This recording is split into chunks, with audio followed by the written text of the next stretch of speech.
যেমনি করে আল্লাহর ভাত না খেলে আপনার শরীর ঠিক থাকবে না, যেমনি করে আল্লাহর পানি না খেলে আপনার শরীর ঠিক থাকবে না, যেমনি করে আল্লাহর ফসল তৈরি না করে আপনি জীবন উপকরণ করতে পারবেন না। আল্লাহর প্রদত্ত প্রত্যেকটি বিধান আপনি যেভাবে না মানলে আপনি সুস্থভাবে চলা সম্ভব নয়। আল্লাহর কোরআন যতদিন পর্যন্ত রাষ্ট্রে পরিচালিত হবে না ততদিন পর্যন্ত রাষ্ট্রে দাউ দাউ করে আগুন জ্বলবে। এই আগুন পৃথিবীর কোনো ব্যক্তির বাড়িতে সক্ষম হবে না। মানুষ মিলাদ করে কোরআন দিয়ে,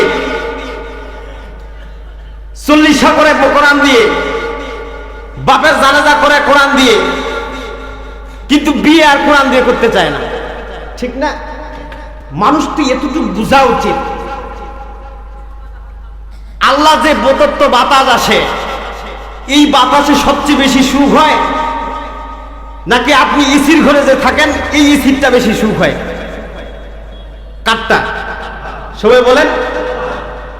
আল্লাহ যে প্রদত্ত পানি আপনাকে দিয়েছে, এই পানি খেয়ে আপনি যে সুখটা অনুভব করেন, বাকি আর জিনিস খেয়ে এই সুখটা অনুভব করা যায় কি? তার মানে আপনার দেহের জন্য যাহা কিছু উপযোগী আল্লাহ প্রত্যেকটাই নির্ধারণ করে দিয়েছেন। বান্দা, তোমার ভাত প্রয়োজন, আমি ভাতের ফসল তৈরি করে দিয়েছি। তোমার পানি প্রয়োজন, তোমাকে পানির ব্যবস্থা করে দিয়েছি। তোমার ভিটামিনের জন্য আপেল প্রয়োজন, আঙ্গুর প্রয়োজন, বেদানা প্রয়োজন, প্রত্যেকটার ব্যবস্থা তোমাকে করে দেওয়া হয়েছে যাতে তুমি সুঠাম দেহের অধিকারী হতে পারো, তোমার শরীরটা ঠিক থাকে, তুমি সুন্দরভাবে বসবাস করতে পারো। এই জন্য তোমার জমিন উর্বর করে দেওয়া হয়েছে, প্রত্যেকটি বিধিবিধান তোমার সুন্দর করে দেওয়া হয়েছে। তাই আমি এতটুকু শুধু বলতে চাই, যেই দেখো সুন্দর করবার জন্য আল্লাহ প্রত্যেকটি সিস্টেম পদ্ধতি ভালো করে দিয়েছেন, এই দেখো পৃথিবীতে চলবার জন্য যদি মালিক করে দিতে পারে, তাহলে আপনার সমাজ, আপনার রাষ্ট্র, আপনার ইউনিয়ন, আপনার জেলা, প্রত্যেকটি বিভাগ, প্রত্যেকটি জেলা, প্রত্যেকটি ইউনিয়ন, প্রত্যেকটি সমাজ কিভাবে চলবেন তার জন্য মনে হয় আল্লাহ বিধিবিধান দেয় নেই। আমি কি বুঝাইতে পারতেছি? যেমনি করে আল্লাহর ভাত না খেলে আপনার শরীর ঠিক থাকবে না, যেমনি করে আল্লাহর পানি না খেলে আপনার শরীর ঠিক থাকবে না, যেমনি করে আল্লাহর ফসল তৈরি না করে আপনি জীবন উপকরণ করতে পারবেন না, আল্লাহর প্রদত্ত প্রত্যেকটি বিধান আপনি যেভাবে না মানলে আপনি সুস্থভাবে চলা সম্ভব নয়। আল্লাহর কোরআন যতদিন পর্যন্ত রাষ্ট্রে পরিচালিত হবে না ততদিন পর্যন্ত রাষ্ট্রে দাউ দাউ করে আগুন জ্বলবে। এই আগুন পৃথিবীর কোনো ব্যক্তির বাড়িতে সক্ষম হবে না। এগুলো কি বাজে কথা ভাই? বাস্তব না বাস্তব? কিন্তু ব্যক্তিগুলো বুঝতেই পারেনি। আমরা একজন কোরআনকে একক সিস্টেমে ভাগ করে নিয়েছি। যার 3 দিনের দরকার ওই 3 দিনের যায় কোরআন শরীফ পড়িবে, যার 40 হাত দরকার ওই 40 হাত যায় পড়িবে, যার বাম হয়েছে ওই উঠে যায় পড়িবে। অর্থাৎ এই জাতীয় সিস্টেম ছাড়া কোরআন আমাদের সমাজে আর কোনো কাজে, কথা কি বুঝতেছেন আপনারা? আর কোনো কাজ লাগে?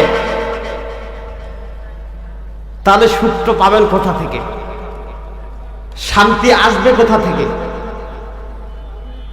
এজন্য আল্লাহ বলছেন যে বান্দা, তোমাকে যে নূর দেওয়া হয়েছে, আলো দেওয়া হয়েছে, তুমি যদি এটির সঠিক ব্যবহার না করতে পারো, এটি যদি খন্ড খন্ড, ভাগ ভাগ, দল দল, ব্যক্তি ব্যক্তি হিসেবে নিয়ে নাও, তাহলে হিসাব আমার কাছে দিতে হবে। সেটি আল্লাহ বলছেন, আল্লাযীনা জাআলুল কুরআনা ঈদিন ফাওয়ারাব্বিকা লানাসআলান্নাহুম আজমাঈন আম্মা কানু ইয়া'মালুন।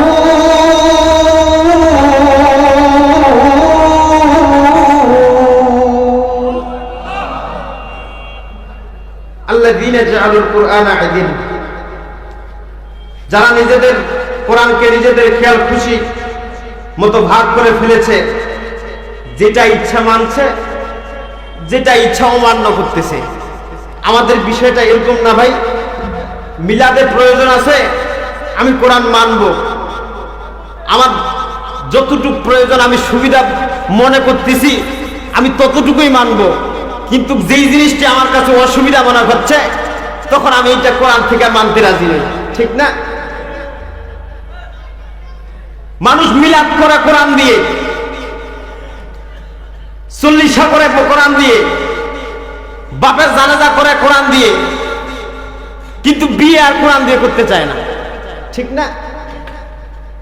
এটা সুবিধা যার যেটা সেটাই ভাগ করে নিয়ে নিই আমরা। আল্লাহ সত্য বললো না মিথ্যা বললাম, মানে যেটা আমার প্রয়োজন আমি সেটা নিচ্ছি, যেটা প্রয়োজন নেই সেটা বাদ দিচ্ছি, মানে কোনো সাবজেক্ট ইচ্ছা খুশি। আসলে কি কোরআন ইচ্ছা খুশি স্বাধীন? কথা বলেন। ভুলে গিয়েছি আমরা মূলত যেই জিনিসটি সর্বোত্তম সেটি আমরা বাদ দিয়েছি, আর যেই জিনিসটি আমাদের বাদ দেওয়ার কথা সেটি আমরা সবচেয়ে গ্রহণ বেশি করেছি। যেখানে যতটুকু দরকার ততটুকু মেনলাম, প্রয়োজন নেই বাদ দিয়ে দিলাম। যদি এরকমই করে থাকো বান্দা, মনে রেখো আমার কাছে তোমাকে আসতে হবে, আমার সাক্ষাৎকার তোমাকে দিতে হবে। সেই দিন কিন্তু তোমার আমি কোড়ায় গন্ডায় হিসাব বুঝে নিব।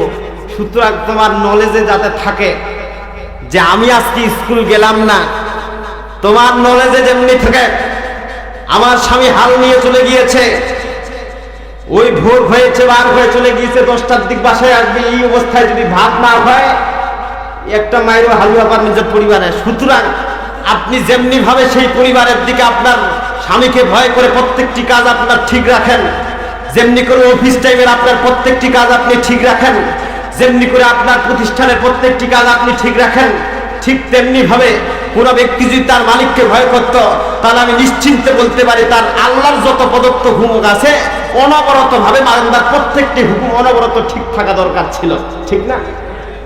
কিন্তু ঠিক আছে কি? নাই।